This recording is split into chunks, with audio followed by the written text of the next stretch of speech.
Hello ವೀಕ್ಷಕರೇ ನಮಸ್ಕಾರ. ಎಲ್ಲರಿಗೂ ನನ್ನ ಚಾನಲ್ಗೆ ಸ್ವಾಗತ. ಇವತ್ತಿನ ಒಂದು ವಿಡಿಯೋದಲ್ಲಿ ನಾನು ಒಂದು ಪರಿಹಾರ ತಿಳಿಸ್ತಾ ಇದ್ದೀನಿ. ಅಂದರೆ ನಿಮ್ಮ ಮನೆಯಲ್ಲಿ ಏನಾದರೂ ನಕಾರಾತ್ಮಕ ಶಕ್ತಿ ಅಂದರೆ ದುಷ್ಟಶಕ್ತಿ, ಕೆಟ್ಟ ಶಕ್ತಿ ಇದೆಯಾ ಅಂತ ತಿಳಿದುಕೊಳ್ಳೋದು ಹೇಗೆ, ಅದನ್ನು ಯಾವ ರೀತಿ ಕಂಡುಹಿಡಿಯೋದು ಅಂತ ಈ ಒಂದು ವಿಡಿಯೋದಲ್ಲಿ ನೋಡೋಣ. ಮೊದಲಿಗೆ ನಕಾರಾತ್ಮಕ ಶಕ್ತಿ ಅಂದರೆ ಒಂದು ಕೆಟ್ಟ ಶಕ್ತಿ ಅಥವಾ ದುಷ್ಟಶಕ್ತಿ ಮನೆಯೊಳಗೆ ಹೇಗೆ ಇರುತ್ತೆ ಅಥವಾ ಅದು ಇದೆಯಾ ಇಲ್ವಾ ಅಂತ ತಿಳ್ಕೊಳ್ಳೋದ್ರ ಬಗ್ಗೆ ಈ ಒಂದು ವಿಡಿಯೋ. ಮೊದಲಿಗೆ ಏನಕ್ಕೆ ಇದನ್ನು ತಿಳ್ಕೊಬೇಕು ಅಂತಂದರೆ, ಮನೆಯಲ್ಲಿ ಶಾಂತಿ ಇರೋದಿಲ್ಲ, ನೆಮ್ಮದಿ ಇರೋದಿಲ್ಲ. ತುಂಬ ಜನ ಗಂಡ ಹೆಂಡತಿ ನೋಡಿರ್ತೀರ, ಆಚೆಗಡೆಯಿಂದ ಎಷ್ಟು ಚೆನ್ನಾಗಿದ್ದಾರೆ ಈ ದಂಪತಿ, ಎಷ್ಟು ಜಗಳನೇ ಆಡ್ತಾ ಇಲ್ಲ, ಅನ್ಯೋನ್ಯವಾಗಿದ್ದಾರೆ. ಅಥವಾ ಆಚೆಗಡೆಯಿಂದ ಜನ ನೋಡಿದ್ರೆ ನಿಮ್ಮನ್ನು ಶ್ರೀಮಂತರು ಅನ್ಕೋಬೇಕು ನೀವು ಹಾಕೋ ಬಟ್ಟೆಗೆ ಎಲ್ಲ. ಬಟ್ ನಿಮಗೆ ಗೊತ್ತಿರುತ್ತೆ ಮನೆಯಲ್ಲಿ ಯಾವ ರೀತಿ ಕಷ್ಟ ಇರುತ್ತೆ ಅಂತ. ಅಥವಾ ಮನೆಯಲ್ಲಿ ಗಂಡ ಹೆಂಡತಿ ಎಷ್ಟು ಕಿತ್ತಾಡ್ತಾ ಇರ್ತಾರೆ, ಬರೀ ಜಗಳ, ಅವ್ರ ಮಧ್ಯೆ ಅನ್ಯೋನ್ಯತೆನೇ ಇರಲ್ಲ. ಒಬ್ಬರು ಹೀಗೆ ಹೇಳಿದರೆ ಇನ್ನೊಬ್ಬರು ಇನ್ನೊಂದು ಅರ್ಥ ಮಾಡಿಕೊಂಡು ಸಣ್ಣ ಪುಟ್ಟ ಇದಕ್ಕೆಲ್ಲ ಜಗಳ ಆಡ್ತಾ ಇರ್ತಾರೆ, ಕಾರಣನೇ ಇರೋದಿಲ್ಲ. ಇದೆಲ್ಲ ಯಾವುದರಿಂದ ಆಗ್ತಾ ಇರುತ್ತೆ ಅಂದರೆ, ಆ ಕೆಟ್ಟ ಶಕ್ತಿ ಅಂದರೆ ನಕಾರಾತ್ಮಕ ಶಕ್ತಿ, ನೆಗೆಟಿವ್ ಎನರ್ಜಿ ಅಂತ ಕರಿತೀವಿ. ಇದರಿಂದ ಈ ರೀತಿ ಆಗ್ತಾ ಇರುತ್ತೆ. ಇದನ್ನು ಯಾವ ರೀತಿ ಮಾಡೋದು ಅಂತ ಅಥವಾ ಕಂಡುಹಿಡಿಯೋದು ಅಂತ ತಿಳ್ಕೊಳ್ಳೋಣ. ಮೊದಲಿಗೆ ಇದಕ್ಕೊಂದು ಗಾಜಿನ ಲೋಟ ಅಥವಾ ಯಾವುದಾದ್ರೂ ಒಂದು ಬೌಲ್, ಬಟ್ಲು ನೀವು ತಗೋಬಹುದು. ಗಾಜಿನ ಲೋಟನೇ ನೀವು ತಗೊಂಡ್ರೆ ಏನಾಗುತ್ತೆ, ನೀಟಾಗಿ ಕಲರ್ ಕಾಣಿಸುತ್ತೆ. ಅದರಿಂದ ಈಸಿ ನಾವು ಇದೆಯಾ ಇಲ್ವಾ ಅಂತ ಕಂಡುಹಿಡಿಯೋದಕ್ಕೆ ಸ್ವಲ್ಪ ಈಸಿ ಆಗುತ್ತೆ. ಅದನ್ನು ಬಿಟ್ಟು ಅದಿಲ್ಲ ಅಂದ್ರೂ ಏನಿಲ್ಲ, ನಾನೀಗ ಸ್ಟೀಲ್ ಬೌಲ್, ಸ್ಟೀಲ್ ಬಟ್ಲನ್ನ ತೊಗೊಂಡಿದ್ದೀನಿ. ಯಾವುದಾದ್ರೂ ಒಂದು ಬಟ್ಲು ನೀವು ತೊಗೊಂಡು ನೀರನ್ನು ಹಾಕೋಬೇಕಾಗುತ್ತೆ.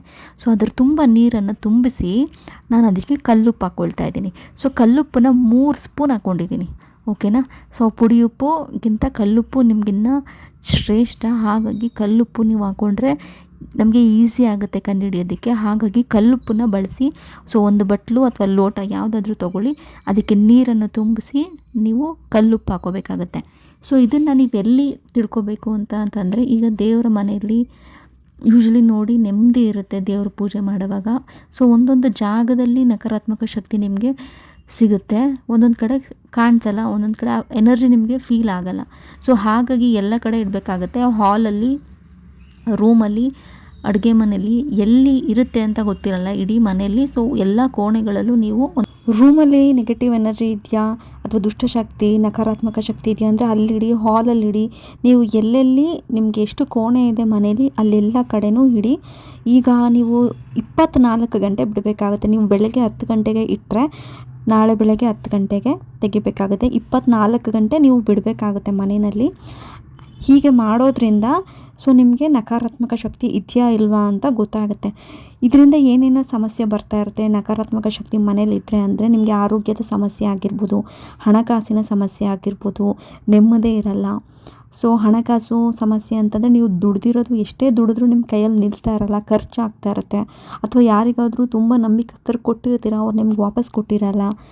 ಆರೋಗ್ಯ ಸಮಸ್ಯೆ, ನೀವು ಚೆನ್ನಾಗೇ ಇರ್ತೀರ, ಸುಮ್ಮನೆ ತಲೆ ಸುಸ್ತು ಅಥವಾ ಶಕ್ತಿ ಇರಲ್ಲ, ನಿಶಕ್ತಿ, ಸುಮ್ಮನೆ ಜ್ವರ ಬರ್ತಾನೆ ಇರುತ್ತೆ. ಆರೋಗ್ಯದ ಸಮಸ್ಯೆ ಎಲ್ಲ ಎಷ್ಟು ಕಡೆ ತೋರಿಸಿದ್ರೂ ನಿಮಗೆ ಸರಿ ಹೋಗ್ತಾನೆ ಇರಲ್ಲ, ಬಿಟ್ಟು ಬಿಟ್ಟು ಬರ್ತಾನೆ ಇರುತ್ತೆ.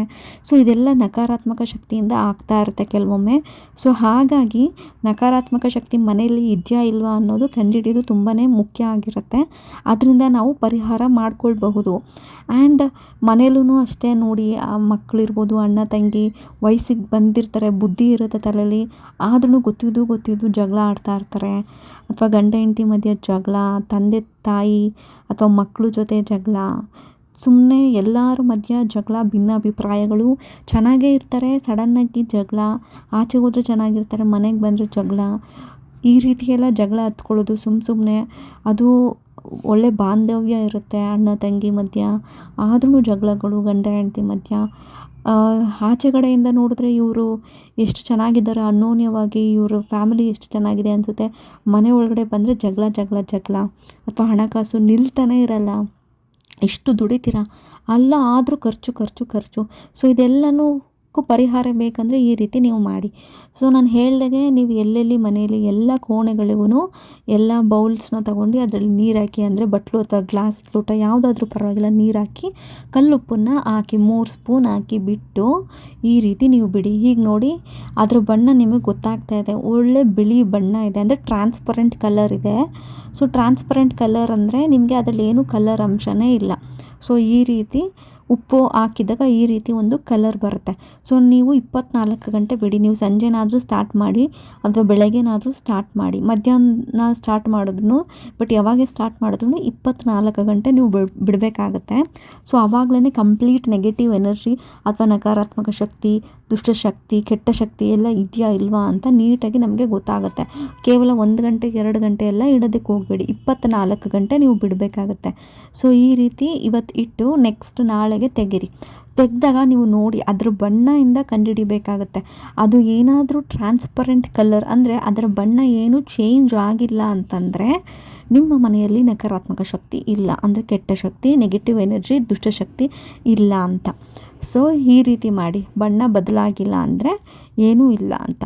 ಅಥವಾ ಅದೇನಾದರೂ ಸ್ವಲ್ಪ ಹಳದಿ ಬಣ್ಣ, ಅಂದರೆ ಅರಿಶಿನ ಬಣ್ಣ, ಸ್ವಲ್ಪ ಜಾಸ್ತಿ ಅಲ್ಲ, ಲೈಟ್ ಯೆಲ್ಲೋ ಕಲರ್ ಏನಾದರೂ ಬಂದರೆ ಸ್ವಲ್ಪ ನೆಗೆಟಿವ್ ಎನರ್ಜಿ ಇದೆ, ಅಂದರೆ ಸ್ವಲ್ಪ ನಕಾರಾತ್ಮಕ ಶಕ್ತಿ ಮನೆಯಲ್ಲಿ, ಕೆಟ್ಟ ಶಕ್ತಿ ಸ್ವಲ್ಪ ಇದೆ ಅಂತ. ಅಷ್ಟಾಗಿ ಇಲ್ಲ, ಸ್ವಲ್ಪ. ಸೊ ಸ್ವಲ್ಪ ಇದ್ದರೆ ನೀವು ಅದನ್ನು ಅಷ್ಟೇ ಪೂಜೆ ಮಾಡಿ ಸರಿ ಮಾಡ್ಕೊಳ್ಬಹುದು. ಅದೇನಾದರೂ ಜಾಸ್ತಿ ಹಳದಿ, ತುಂಬ ಯೆಲ್ಲೋ ಕಲರ್ ಏನಾದರೂ ಆಗಿಬಿಟ್ರೆ, ಈಗ ಏನು ಕಲರ್ ನಿಮಗೆ ಕಾಣಿಸ್ತಿದೆ ಟ್ರಾನ್ಸ್ಪರೆಂಟ್ ಕಲರ್ ಹೀಗಿರೋದೇ ಇಲ್ಲ, ಒಳ್ಳೆ ಹಳದಿ ನೀರು ಥರ ಇರುತ್ತೆ, ಯೆಲ್ಲೋ ಕಲರ್ ವಾಟರ್ ಆಗಿಬಿಟ್ಟಿರುತ್ತೆ. ಆ ರೀತಿ ಏನಾದರೂ ಹಳದಿ ಬಣ್ಣದ ನೀರಾಗಿದ್ದರೆ ಆಗ ಮನೆಯಲ್ಲಿ ತುಂಬ ಅಂದರೆ ತುಂಬ ನಕಾರಾತ್ಮಕ ಶಕ್ತಿ ಇರುತ್ತೆ ಅಂತ. ಅದು ಒಂದು ಎಚ್ಚರಿಕೆ ಅಂತಲೇ ಹೇಳ್ಬೋದು. ಈ ಒಂದು ನಕಾರಾತ್ಮಕ ಶಕ್ತಿ ಜಾಸ್ತಿ ಆದಾಗ ನೀವೇನು ಯಾವ ರೀತಿ ನಡ್ಕೊಳ್ತಾ ಇದ್ದೀರಾ, ಜಗಳ ಮಾಡಬೇಕು ಅಂತ ನಿಮಗೆ ಮನಸ್ಸಿರಲ್ಲ, ಆದರೂ ಜಗಳ, ಯಾರಾದರೂ ಬಂದು ಸುಮ್ಮನೆ ಮಾತಾಡ್ಸಿದ್ರೇ ಅದು ಜಗಳಕ್ಕೆ ಟರ್ನ್ ಆಗಿಬಿಡುತ್ತೆ. ಅಂದ್ಕೊಂಡೇ ಇರಲ್ಲ, ಈಗಷ್ಟೇ ಚೆನ್ನಾಗಿರ್ತೀರ ಗಂಡ ಹೆಂಡತಿ ಅಥವಾ ಅಪ್ಪ ಅಮ್ಮ ಅಥವಾ ಮಕ್ಕಳು ಈಗಷ್ಟೇ ಚೆನ್ನಾಗಿರ್ತಾರೆ, ಸಡನ್ನಾಗಿ ಮನೇಲಿ ಜಗಳ ಸ್ಟಾರ್ಟ್ ಆಗಿಬಿಡುತ್ತೆ ಈ ಒಂದು ಕಾರಣದಿಂದ. ಹಾಗಾಗಿ ನಕಾರಾತ್ಮಕ ಶಕ್ತಿ ಇದೆ ಅಂತ ನಿಮಗೆ ಗೊತ್ತಾದರೆ ಅದಕ್ಕೆ ನೀವು ಪರಿಹಾರ ಮಾಡಿಕೊಳ್ಬೇಕು. ಕೆಲವು ಪೂಜೆ ಆರಾಧನೆ ಎಲ್ಲ ಮಾಡೋದ್ರಿಂದ ನಕಾರಾತ್ಮಕ ಶಕ್ತಿನ ಈಸಿಲಿ, ಅಂದರೆ ಕೆಟ್ಟ ಶಕ್ತಿ, ನೆಗೆಟಿವ್ ಎನರ್ಜಿನ ಈಸಿಲಿ ಮನೆಯಿಂದ ಕಡಿಮೆ ಮಾಡ್ಕೊಳ್ಬಹುದು. ಅದಕ್ಕೆಲ್ಲ ಪರಿಹಾರ ಇದೆ. ಸೊ ಹಾಗಾಗಿ ಮೊದಲು ನೀವು ಮನೆಯಲ್ಲಿ ಇದೆಯಾ ಇಲ್ವಾ ಅಂತ ತಿಳ್ಕೊಳ್ಳಿ. ನಕಾರಾತ್ಮಕ ಶಕ್ತಿ ಇದೆಯಾ ಇಲ್ವಾ ಅಂತ ಎಲ್ಲ ಕೋಣೆಯಲ್ಲೂ ಇಡಿ. ಕೇವಲ ಒಂದು ಕಡೆ ಇಟ್ಟರೆ, ಹಾಲಲ್ಲಿ ಮಾತ್ರ ಇಟ್ಟರೆ ಅಲ್ಲಿ ನಿಮಗೆ ಕಾಣಿಸೋದಿಲ್ಲ, ಅಥವಾ ಬಿಳಿ ಬಣ್ಣನೇ ನೀರಿರುತ್ತೆ. ಹಾಗಾಗಿ ಎಲ್ಲ ಕೋಣೆಗಳಲ್ಲೂ ನೀವು ಇಟ್ಟು ಇದನ್ನು ಟ್ರೈ ಮಾಡಿ. ಅಂದರೆ ನಿಮಗೆ ಬಿಳಿ ಟ್ರಾನ್ಸ್ಪರೆಂಟ್ ಕಲರೇ ಇದೆಯಾ ಅಥವಾ ಸ್ವಲ್ಪ ಹಳದಿ ಅಥವಾ ತೀರಾ ಹಳದಿ ಅರಿಶಿನ ಕಲರ್ ಏನಾದರೂ ಆಗ್ತಿದೆಯಾ ಅಂತ ಇದನ್ನು ಫಸ್ಟು ಟೆಸ್ಟ್ ಮಾಡಿ. ಟೆಸ್ಟ್ ಮಾಡಿಬಿಟ್ಟು ನೀವು ಕಂಡುಹಿಡ್ಕೋಬೋದು ನಕಾರಾತ್ಮಕ ಶಕ್ತಿ ಇದೆಯಾ ಇಲ್ವಾ ಅಂತ. ಇಲ್ಲ ಅಂದರೆ ಪರವಾಗಿಲ್ಲ.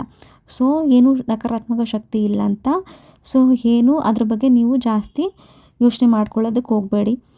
ಅಕಸ್ಮಾತ್ ಇದ್ದರೆ ಮಾತ್ರ ನೀವು ಪೂಜೆಗೆ ಪರಿಹಾರ ಮಾಡ್ಕೊಳ್ಳಿ. ಮನೆಯಲ್ಲೇ ಸ್ವಲ್ಪ ಪೂಜೆ ಎಲ್ಲ ಜಾಸ್ತಿ ಮಾಡ್ಕೊಳ್ಬೇಕು. ಯಾರ ಮನೆಯಲ್ಲಿ ಜಾಸ್ತಿ ಪೂಜೆ ಪುನಸ್ಕಾರ ಇದೆಲ್ಲ ಇರೋದಿಲ್ಲ ಅಂಥ ಒಂದು ಮನೆಯಲ್ಲಿ ನಕಾರಾತ್ಮಕ ಶಕ್ತಿಗಳು ಜಾಸ್ತಿ ಆಗಿಬಿಡುತ್ತೆ. ನೆಗೆಟಿವ್ ಎನರ್ಜಿ ನಿಮಗೆ ಗೊತ್ತಿಲ್ಲದೆ ನಿಮ್ಮ ಮನಸ್ಸನ್ನು, ನಿಮ್ಮ ಮೈಂಡ್ಗೆಲ್ಲ ಜಾಸ್ತಿ ನೆಗೆಟಿವ್ ಎನರ್ಜಿ, ಅಂದರೆ ನಿಮಗೆ ಒಳ್ಳೆ ಆಲೋಚನೆಗಳೇ ಬರ್ತಾ ಇರಲ್ಲ. ಜಾಸ್ತಿ ನೆಗೆಟಿವ್ ಎನರ್ಜಿ, ಅಂದರೆ ನೀವು ದುಡ್ಡು ಕೊಟ್ಟಿರ್ತೀರ ಅವ್ರು ಕೊಡಲ್ವಾ ಅಂತ ಅನ್ನೋದು, ಅಥವಾ ಆರೋಗ್ಯ ಸಮಸ್ಯೆ, ನಂಗೆ ಹುಷಾರಾಗಲ್ವಾ ಈ ರೀತಿ ಒಂದು, ಅಥವಾ ಏನಾದರೂ ಜಗಳ ಆಗಿದ್ದರೆ ಇದು ಸರಿ ಹೋಗಲ್ವಾ, ಈ ರೀತಿ ತುಂಬ ನಕಾರಾತ್ಮಕ ಶಕ್ತಿ. ಅದನ್ನು ಸರಿ ಮಾಡ್ಕೊಳ್ಳೋದಕ್ಕಿಂತ ಜಾಸ್ತಿ ಅದನ್ನು ಇನ್ನೂ ಜಾಸ್ತಿ ಆಗಿಬಿಡುತ್ತೇನೋ ಅನ್ನೋ ರೀತಿ ಜಾಸ್ತಿ ನಿಮಗೆ ನೆಗೆಟಿವ್ ವೈಬ್ಸೇ ಬರ್ತಾ ಇರುತ್ತೆ. ಸೊ ಹಾಗಾಗಿ ನೀವು ಪೂಜೆ ಪುನಸ್ಕಾರ ದೇವರಲ್ಲಿ ನಂಬಿಕೆ ಇಟ್ಟು ಸ್ವಲ್ಪ ಮಾಡಿದ್ರೆ ನಕಾರಾತ್ಮಕ ಶಕ್ತಿ ಎಲ್ಲ ಕಡಿಮೆ ಆಗ್ತಾ ಬರುತ್ತೆ. ಅದ್ರ ಬಗ್ಗೆ ನೀವು ಜಾಸ್ತಿ ಹೀಗಾಯಿತು ಹಾಗಾಯಿತು ಅಂದ್ಕೊಳ್ಳೋದಕ್ಕಿಂತ ಜಾಸ್ತಿ ತಲೆ ಕೆಡಿಸ್ಕೊಳ್ಳೋಕೆ ಹೋಗಬಾರ್ದು. ಓಕೆ, ನಕಾರಾತ್ಮಕ ಶಕ್ತಿ ಕಡಿಮೆ ಮಾಡ್ಕೊಳ್ಳೋಕ್ಕೆ ಆಗಲ್ಲ ಅನ್ನೋ ರೀತಿ ಏನಿಲ್ಲ. ಸೊ ಫಸ್ಟು ನೀವು ಕಂಡುಹಿಡ್ಕೊಳ್ಳಿ, ಆಮೇಲೆ ನೀವು ಅದಕ್ಕೆ ಜಾಸ್ತಿ ದೇವಿನ ಅಥವಾ ದೇವ್ರನ್ನ ಜಾಸ್ತಿ ನಂಬಿಕೆ ಇಟ್ಟು ಪೂಜೆ ಮಾಡಿದ್ರೆ ಎಲ್ಲ ಕಡಿಮೆ ಆಗುತ್ತೆ. ಸೊ ನೋಡಿದ್ರಲ್ಲ, ಮನೆಯಲ್ಲಿ ನಕಾರಾತ್ಮಕ ಶಕ್ತಿ ಯಾವ ರೀತಿ ಕಂಡುಹಿಡಿಯಿತು ಅಂತ ನಿಮಗೆ ಯೂಸ್ಫುಲ್ ಆಗಿರುತ್ತೆ ಅಂತ ನಾನು ಭಾವಿಸ್ತೀನಿ ಈ ಒಂದು ವಿಡಿಯೋ. ಸೊ ಯಾರೆಲ್ಲ ನನ್ನ ಚಾನಲ್ ಫಸ್ಟ್ ಟೈಮ್ ನೋಡ್ತಾ ಇದ್ದೀರಾ, ಸಬ್ಸ್ಕ್ರೈಬ್ ಆಗಿಲ್ಲ ನನ್ನ ಒಂದು ಚಾನಲ್ಗೆ ಸಬ್ಸ್ಕ್ರೈಬ್ ಆಗಿ. ಸೊ ಯಾವುದೇ ಒಂದು ವಿಡಿಯೋ ಅಪ್ಲೋಡ್ ಮಾಡಿದ್ರೂ ನಿಮಗೆ ನೋಟಿಫಿಕೇಷನ್ ಬರುತ್ತೆ. ಸೊ ಹೀಗೆ ಹೇಳ್ತಾ ಈ ಒಂದು ವಿಡಿಯೋನ ಮುಗಿಸ್ತೀನಿ. ಥ್ಯಾಂಕ್ ಯು ಸೋ ಮಚ್ ಈ ಒಂದು ವಿಡಿಯೋ ನೋಡಿದ್ದಕ್ಕಾಗಿ. ಧನ್ಯವಾದಗಳು ವೀಕ್ಷಕರೇ.